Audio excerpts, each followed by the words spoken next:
নমস্কার সবাইকে সুন্দরবন ডায়েরির আরও একটি নতুন পর্বে অনেক অনেক স্বাগত জানাই। আপনাদের অতি পরিচিত চেনা ঘাট থেকে আজকে পর্বটা শুরু করলাম। আমাদের এই ঘাট দিয়ে অনেক চেনা অচেনা মানুষজন আসেন, তারা আবার এই ঘাট দিয়ে তাদেরকে বিদায় জানাই। তো এই ঘাটটা খুব সুখের যেমন আছে আবার দুঃখের, মানে মানুষজন যখন আসেন খুব আনন্দ হয়, সবার সঙ্গে পরিচিত হই নতুনভাবে, আবার যখন সবাইকে ছাড়তে হয় তখন একটু খারাপই লাগে। তো সেই ঘাট থেকে আজকে পর্ব শুরু হলো। আর ও তো প্রায় দিন মানে এক আধ দিন হয়তো মিস যায়, কিন্তু প্রায় সময় পেলে বিকালবেলার দিকে এই ঘাটের কাছে এই নদীর পাড়ে এখানটা এসে দাঁড়ায়। তো আজকে বলছে চলো যাই ওদিক থেকে ঘুরে আসি। আর আমরা দুজন এদিক ওদিক বলতে শহর অঞ্চলের দিকে ওইদিকে থাকলে তাও এখান থেকে ওখানে অনেক দূরে ঘুরতে যাওয়ার ব্যাপারগুলো থাকে। আর আমরা একেবারে সুন্দরবনের প্রত্যন্ত গ্রামে, এখান থেকে কোথাও যেতে গেলে যা দূরত্ব, আমরা এই এলাকার মধ্যে কোথায় কি ঘোরা যায় আর সেখান থেকে কি সুখের স্মৃতি সঙ্গে নিয়ে চলা যায় সেইভাবে চলি। তো নদীর পাড় এটাই আমাদের একটা ভালো লাগার জায়গা, ভালো লাগার বিষয়। তো সেখানে আসলে মনটা অনেকটা ফ্রি হয়ে যায়। কোনো রকম মনে যদি কোনো দুঃখ কষ্ট বা কোনো কিছু নিয়ে কোনো সমস্যায় ভোগা হয় তখন নদীর পাড়ই ভরসা। একেবারে বিশাল নদী, চারিদিকে জলরাশি, আর ওপরে নীল আকাশ, চারিদিকে এই জঙ্গল মাটি সব মিলিয়ে মিশিয়ে যেন একটা অন্য রকম অনুভূতি। আর এই ঘাটের কাছে এসে দাঁড়িয়ে আরও একটা স্মৃতি মনে পড়ছে ছোটোবেলার। এইখানে নদীর চরে ছোট ছোট গর্ত আছে, সেই গর্তের মধ্যে এক ঠ্যাঙ্গলা লাল কাঁকড়া আছে। আগে কি করতাম, সব মানে বন্ধুরা বান্ধবীরা সব ছোট ছোট অবস্থায় ওইগুলো চরে নেমে আর কি ধরে, আর ওই একটা ঠ্যাঙ্গে দড়ি মারতাম আর দৌড়ে দৌড়ে যেত। আর এই কাঁকড়াগুলো খুব সহজে ধরা যায় না, চরে নামলেই ওরা ছুটতে গিয়ে সেই গর্তের মধ্যে ঢুকবে। তো আমরা কি করতাম, যে গর্তটা ও ঢুকবে গর্তের মুখে আগে মাটি দিয়ে নিতাম যাতে না ঢুকতে পারে, সহজে ওইভাবে ধরতাম আর কি। এই যে চারিদিকে লাল ঠ্যাংওয়ালা বেরিয়ে আছে, কিন্তু যেই কাছে যাব অমনি ঢুকে যাবে। ওই যে কাঁকড়া দেখা যাচ্ছে, একটা ঠ্যাং, এগুলো কিন্তু খায় না। হ্যাঁ, খাদের মুখে ওই দেখুন লাল লাল, এক্ষুনি ছুটে ঢুকে যাবে। ওই যে গাছের গোড়ায় একটু আগে ভাটা হয়েছে, আর এই যে ব্লকের উপরে পলি পড়ে আছে। এই জায়গাতে যখন লোকজন ওঠেন তখন এই জায়গাগুলো বালতিতে করে জল দিয়ে আমরা ধুয়ে দিই যাতে স্লিপ না হয়। আকাশ আর নদীর মেলবন্ধন এই ঘাটে এলে দেখা যায়। নদীতে যে হালকা ঢেউ হয়, সেই ঢেউয়ের তরঙ্গগুলো যখন এই কূলে এসে আছড়ে পড়ে, তার যে একটা কলকল শব্দ, সেটাও অত্যন্ত সুন্দর লাগে শ্রবণ করতে। আর এই নদীর কূলে ছোট ছোট মাছ, ওই ঝাঁকি মাছ জাতীয়, আমরা বলি মেনু মাছ, ঝাঁকি মাছ বা গুলে মাছের একটা প্রজাতি, জানি না কোনো নামগুলোর সঙ্গে আপনারা পরিচিত আছেন কিনা, সেই মাছগুলোও দেখা যায়। তারা এই জলের উপর দিয়ে লাফ দিয়ে আবার কূলে এসে ওঠে। আকাশটা মনে হচ্ছে যেন একেবারে মুখের সামনে। সূর্যটা পশ্চিমে ঢলে পড়েছে, কিন্তু মেঘে ঢেকে আছে বলে ততটা দেখা যাচ্ছে না।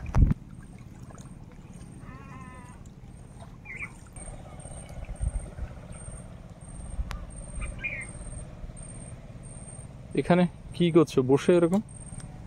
এখানে আছে কড়ি, যা ছোটবেলায় খেলতাম সেই জিনিসও পেয়ে গেছি এখানে, ওই জন্য টপ করে। এই তো ব্লকের গা দিয়ে অনেকগুলো আটকে আছে।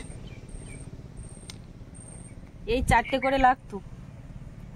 আর আগে তো অত পাকা জায়গা পাওয়া যেত না, এরকম নদীর রাস্তা ধরে যে ঘাটগুলো তৈরি হতো ওঠা নামা করার জন্য। এবার সেইখানে এরকম ঢালোয়া, এরকম সমান প্লেন জায়গা, সব ওই বিকালবেলা করে গিয়ে ওর উপরে খেলা, মানে খুব ছোটবেলার কথাগুলো বলছি আর কি। এরকম করি লাগবে। কত তখন তোমার বয়স? এরকম 5-6 মাস? তাহলে খুব ছোট বলতে ঠিক আমি বুঝতে পারছি। খুব ছোট মানে খেলাধুলো করার বয়স, এই কড়ি খেলা 5-6 মাসে খেলা যাবে। ও আচ্ছা আচ্ছা, তাহলে বয়সটা কত? 1-2 বছর? 1-2 বছরে কেউ কড়ি খেলে না, নদীর চরে নামে কেউ। তাহলে 3-4 বছর। খুব আর কি করতে। আরে শোনো, তখন প্রাইমারি স্কুলে পড়তাম, বলে গেল। আচ্ছা, মানে হাই স্কুলে যাইনি। আচ্ছা, সেই বয়সটার কথা। তুমি তখন ফ্রকে, আমি তখন ফ্রকে। তো এই করি 4টে করে লাগবে, এইভাবে ফেলতে হবে। এই যে আমার কত পড়েছে বলো তো? 8 পড়েছে। উল্টে পড়লে, এইবার উল্টে পড়লে হচ্ছে 4। এবার প্রথম দান খুলতে গেলে হয় উপর হয়ে পড়তে হবে, না এরকম পড়তে হবে। এবার তারপরের বারে মেরে গিয়ে ওরকম না, 4টে একরকম পড়তে হবে, হয় চিত হয়ে না উপর হয়ে। সেটাই তো বললাম, এরকম একই ভাবে 4টে পড়লে 4 পয়েন্ট, আর এরম পড়লে 8। এবার তারপরে একবার দান খুলে গেলে যা পড়লো কোনো অসুবিধা, এবার এরকম মারতে হবে, এসে লাগতে হবে। বোঝা গেছে তোমার কড়ি খেলা। আর একটা খেলা করতাম যেটা সৌরভ খেলে মাঝে মধ্যে, আপনি পটকা খেলা মাটি নিয়ে এইরকম গোল্লা পাকিয়ে, সেটা নদীর চরের মাটিতে হয় না এরকম, হ্যাঁ এটা ফেটে যায়, বেলে মাটি তো ফেটে যায়, ওটা একটু এঁটেল মাটি হলে ভালো হয়।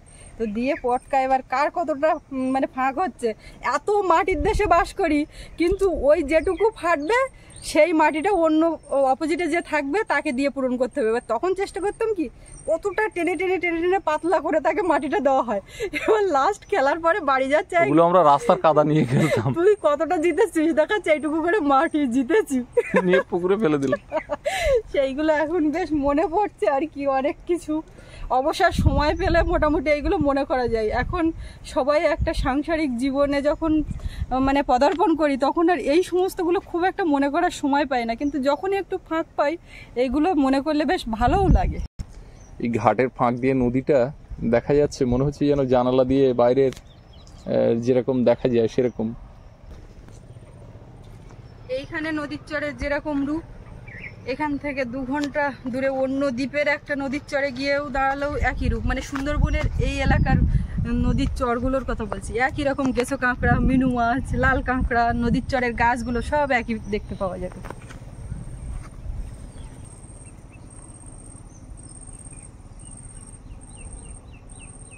নদীর পাড় থেকে আমরা এবার বেরিয়ে যাচ্ছি। নদী বয়ে যাচ্ছে তার নিজের গতিতে, আর আমরা চলে যাচ্ছি আমাদের গতিতে, নাকি বলো? গেওয়া গাছের ফুল, বাইনের ফুল আর দেখা যাচ্ছে না, সব কি সুন্দর ফুটেছিল এই টোটাল এই এখান থেকে মধুর গন্ধ বেরোতো। ওই পাশে সব হয়ে ফলে পরিণত হয়ে যাচ্ছে। এই যে ফুলের এই ফুলগুলো সব ঝরে গেছে, এখন এই ফল হচ্ছে ছোট ছোট, এগুলো আর একটু বড় হবে। এগুলো হচ্ছে বাইনের ফল। কি হলো? 4টে নিয়েছি। কার সাথে খেলবে কড়ি? তুমি আমার সঙ্গে খেলতে যদি তাহলে খেল। হ্যাঁ ঠিক বলেছ।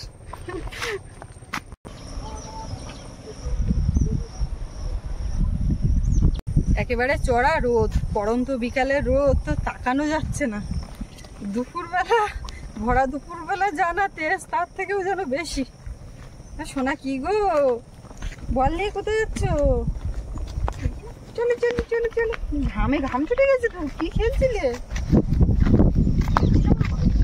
আমাদের রাস্তাগুলো দেখুন কেমন হয়ে গেছে, সমান রাস্তা, বৃষ্টি হওয়ার পরে সবার পায়ের খোঁজ, মানুষ থেকে শুরু করে গরু ছাগল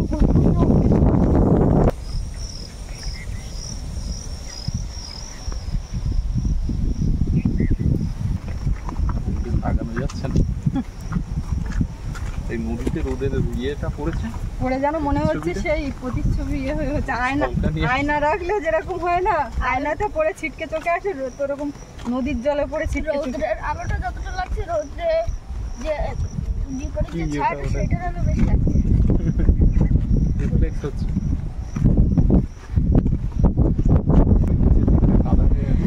বর্ষা আবার কখন আসবে, ঘরে চালটা তোলা থাকলে আর অসুবিধা নেই। আর কালকে বাড়ি গেছিলাম, গ্যাসটা নিয়ে এসেছি, গ্যাস সিলিন্ডারটা। এবার চাল আর গ্যাস থাকলে তো দুটো ফুটিয়ে খাওয়া যাবে না, আর কিছু এরকম। সামনে আমাদের নতুন যে দুটো ঘর হচ্ছিল, সেই ঘরের কাজ হচ্ছিল, সিলিং, তারপরে তার ইলেকট্রিকের যে কাজ, লাইট লাগানো হয়েছে, ফ্যান লাগানো হয়েছে, সেগুলো আপনাদের দেখাই। সারাদিন ধরে কাজ হচ্ছে, কদিন ধরেই কাজ চলছে। এবারে রোড লাইট দেওয়া হবে, ওরা সেই জন্যই মাপজোক করছে, দাগ দিচ্ছে।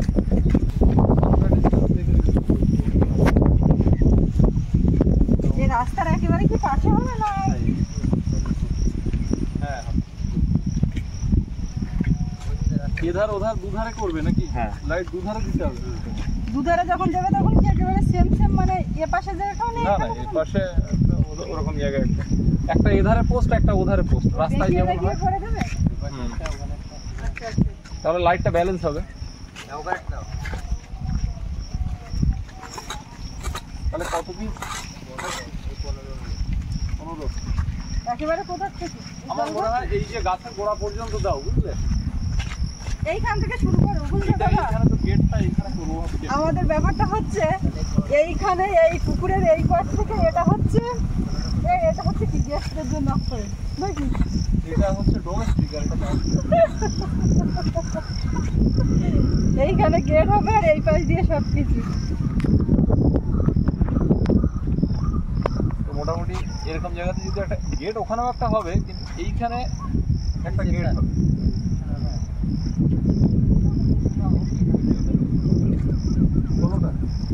তাহলে কতগুলো পাইপ যাবে?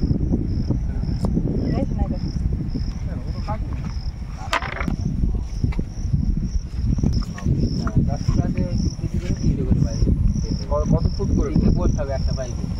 একটা পাইপ কত ফুট? তাহলে 3 ফুটে হবে। 3 ফুট হবে। তোমার তলার থেকে আমার একটা ছোট একটা থাম উঠবে। আচ্ছা, একটু হাইট উঠবে, মাটি হাইট। আচ্ছা, যেহেতু তোমার মাটি পড়তেও পারে, আবার কিছুটা হাইটও হতে পারে। আর যদি এরকম হতো যে ওই এক একটা পাইপ দুখানা করে করা হতো, তাহলে কি হাইটটা অনেকটা হয়ে যেত? আচ্ছা, 3 ফুট ওর মাথায় লাইট মারবে আমার, মানে হ্যাঁ, এমনি অ্যাকচুয়ালি 5 ফুট হয়ে যায়। আচ্ছা, আর ওই যে পাইপটা ওটা ঢালাই করবে তো একটা করে রড দিয়ে? ভালো হবে সেরকম। আজকে কিন্তু একটু রাত্রে বাজারে থেকে আমি একসঙ্গে মালগুলো নেবো, একটু রঙও নেবো,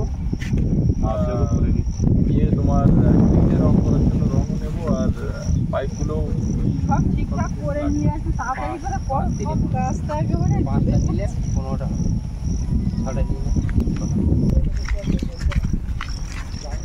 বালি কিছু আনাতে হবে। পাথরগুলো আমার বেশি হয়েছে। এদিকে এই কর্নারে একটা লাইট হচ্ছে। হ্যাঁ, এই কর্নারে হ্যাঁ, বাইরের সাইড।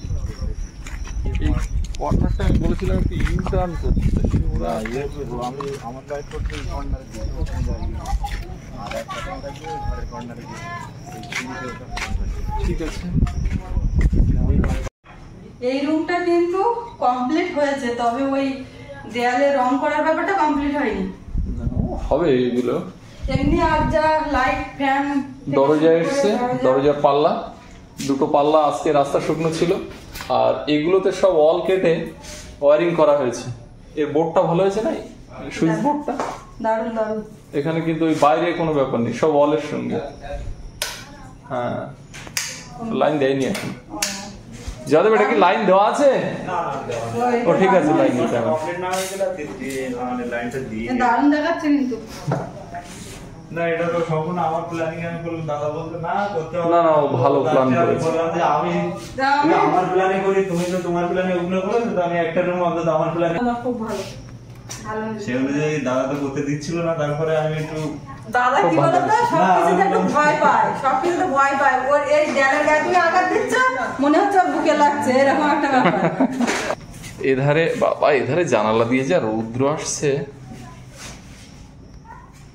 এই রুমটা, এই কমোড বেসিনগুলো লাগানো হয়ে গেছে, আর এর ইয়েটা হয়ে গেছে, সিলিংটা দুটো ঘরেরই হয়ে গেছে। ওই ঘরগুলো সিলিং এর থেকে এই সিলিং গুলো অনেকটা ভালো হয়েছে। এরপর যখন আরো যদি ঘর বাড়াও, আবার অন্য সিলিং এর ব্যবস্থা করো, আরো সুন্দর হবে। ঠিক বলেছে। আমাদের মিস্ত্রিরা সব বেরিয়ে যাচ্ছে, বাজারে গিয়ে দেখাবে। এ জয়দেব, বাজারে থাকিস কিন্তু একটু দেরি হলেও আমার। হ্যাঁ, পাতাবাহার গুলো অসুবিধা হবে না মনে হচ্ছে। এই পাতাবাহারটা এইদিকে এরকম ঝুলে থাকলো কেন? আরে তো ওর মাথা যদি ওরকম থাকে তা আমি কি করবো? এ কি এরকম হচ্ছে? এ দেখো, এটা বাঁকা। একটুখানি লেগে গেলে আগা কেটে দেবো। পাতাবাহার গুলো কিন্তু লেগে গেছে, বল। এই পাশে এইটুকু জায়গার ঘাস আজকে পরিষ্কার করা হয়েছে। আস্তে আস্তে এ মাথার থেকে ও মাথা পর্যন্ত টুকটাক করে করতে হবে। আর এই সাইডের দিকে একটু ধরতে হবে, বেগুন গাছের দিকে এইখানেও আছে। আর পাশে সবার জমি, অন্যের জমি চাষ করছে, একেবারে সাইড কেটে ঘাস উঠে তো ভর্তি হয়ে গেছে। তারা ওই সেটে ঠিক করে নিচ্ছে, না হলে টিলার চাষ করতে পারবে না। এই আম গাছগুলোর আগা কেটে দিতে হবে, দিলে ডাল ছাড়বে, না হলে এই একটা ডাল হয়ে লম্বা হয়ে কিরকম জায়গা থেকে কাটতে হবে? ওই রকম জায়গা থেকে কেটে দিতে হবে। এইখান থেকে কাটবো না আর একটু নিচের দিয়ে? আপনারা বলবেন। তাহলে আজকে কাটবে না? না, আমি মানে রিস্ক নিতে পারছি না, কেননা যদি কাটলে কোথাও কিছু হয় ঠিক বুঝতে পারছি না কতটা, এই যে মাথা এর কতটা নিচ থেকে কাটতে হবে। মাঠটা দেখুন, আমাদের বাঁ ধারে একটা দাগ আর ডান ধারে একটা দাগের পরের দাগটা বাদে, আর এই সাইডে কিন্তু সব চাষ হয়ে গেছে। সেই যে সবুজ ঘাস সব মাটিতে মিশে গেছে, এখন শুধু সাদা দেখা যাবে।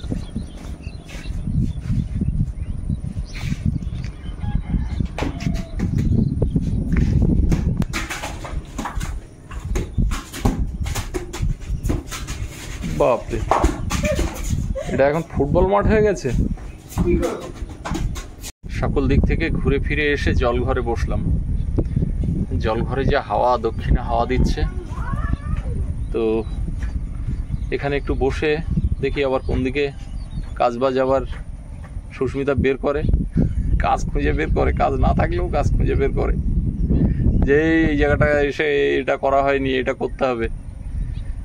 আর সকাল থেকে নিজে তো 1 ঘন্টা সময় বসবে না, নিজেও যেমন করবে আর শুধু কাজ, এটা করতে হবে, ওটা করতে হবে, মানে সবসময়ের জন্য গাড়ি চলার মতো অবস্থা, গাড়ি বন্ধ নেই। আরে পড়ে টড়ে যাবে হুমড়ি খেয়ে।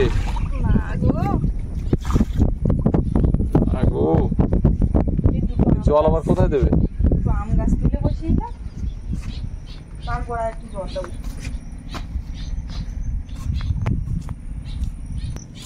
সৌরভকে কাশি আনতে পাঠিয়েছি, লঙ্কা গাছের গোড়াটা একটু খুশে দেবো, তা ও বলছে কি ওই কাশি আনতে আমি যেতে পারবো না, কাশি আনলে আম গাছ যতগুলো আবর্জনা তাই লাগাচ্ছ, এইসব চারার গাছ কবে হবে? একটু একটু কি জাতের তার নেই ঠিক। ওই খেয়ে আঠি ফেলা গাছে হয়েছে। কলপে চারা নিয়ে আসবো, সেগুলো বসাবো। তুমি আগে কলমের চারা নিয়ে আসো, ও ম্যাডাম, হাঁটতে গেলেন নাকি? হ্যালো ম্যাডাম, একটু মুখটা তুলুন দেখি। এই তো মা কাজতে আনতে বললো, মা কি কাজ করবে বলে, দেখি কি কাজ করে। গোড়া খুঁজতেও পারে, ঘাসও কাটতে পারে। আমার কাচ্ছি। সৌরভ বলছে আমি কাশি আনবো না, কাশি আনলে তুমি আর আমার সঙ্গে খেলবে না, সময় নিজে হয়ে যাবে।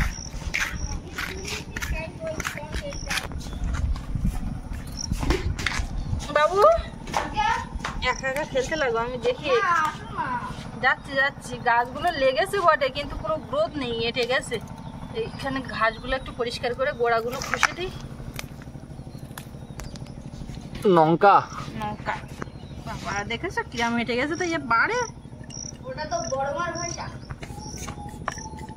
বৃষ্টিতে পুরো এঁটে গেছে। এই বল কোথায় আসছে শোনো? লঙ্কা গাছ কুই, আর এই লঙ্কা গাছ আর কাঁঠাল গাছের তো একই রকম অবস্থা। যে বাড়ছে না, কাঁঠাল গাছ না, ওটা লেবু গাছ। এটা লেবু গাছ? এই কোত্থেকে এনেছো? এখানে হয়েছিল এই খাওয়া লেবুর গাছ ইয়ের থেকে চারা বের হয়েছে? লেবু চারা, লঙ্কা চারা, এই দোকানে লেবু লঙ্কা ঝোলাই জানো? আমরাও তা তুমি তো আপ্যায়নে লেবু আর লঙ্কা পাশাপাশি বসিয়েছো। এই তো খাওয়ার সময় লেবু লাগলে আর লঙ্কা লাগলে এখান থেকে মানুষ লেবু লঙ্কা ঝুলায়, আমার মা বসিয়ে দিয়েছে। হলে তারপর তো ঝুলাবো, না হলে কোথা থেকে ঝুলাবো? মাটি পুরো এঁটে গেছে একদম। এমন দিয়ে লেবু নেবে, ভাতে খাবে, ডাল হলে। এমন দিয়ে লঙ্কা নেবে, লঙ্কা লাগলে খাবে।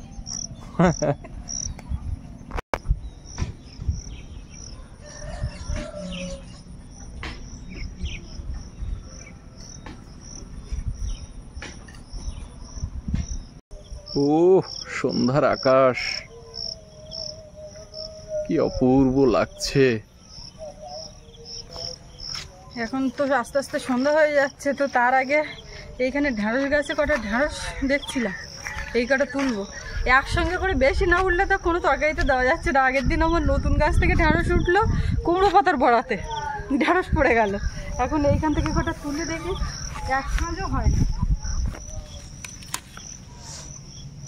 একটু না তুললে শক্ত হয়ে যাবে। 2-3টে করে তুলে, 2, 3, 4টে, এর বেশি আর উঠবে না। এই তো গাছ আর নেই কিন্তু, একদম 2 এবার এই 2 রাখতে হবে।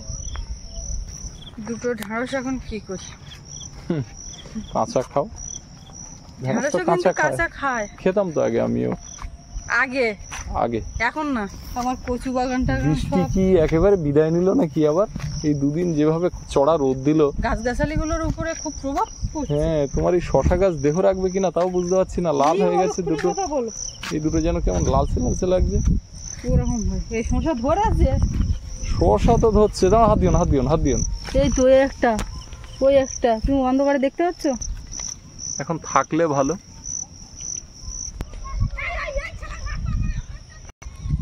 তো আস্তে আস্তে সন্ধ্যা হয়ে গেল। আজকে বিকালবেলা থেকে পড়ন্ত বিকালে পর্বটা শুরু করেছিলাম, আর একেবারে সন্ধ্যাতে আজকে পর্বটা শেষ করব। তো আপনাদের কেমন লাগলো কমেন্টে জানাবেন। যদি আপনাদের ভালো লাগে তাহলে প্লিজ লাইক করবেন, শেয়ার করবেন। আর যারা এখনও চ্যানেলটি সাবস্ক্রাইব করেননি প্লিজ চ্যানেলটি সাবস্ক্রাইব করে সবাই পাশে থাকবেন। সবাই ভালো থাকবেন, দেখা হচ্ছে আগামীকাল। আর এতক্ষণ সাথে থাকার জন্য সকলকে অনেক অনেক ধন্যবাদ।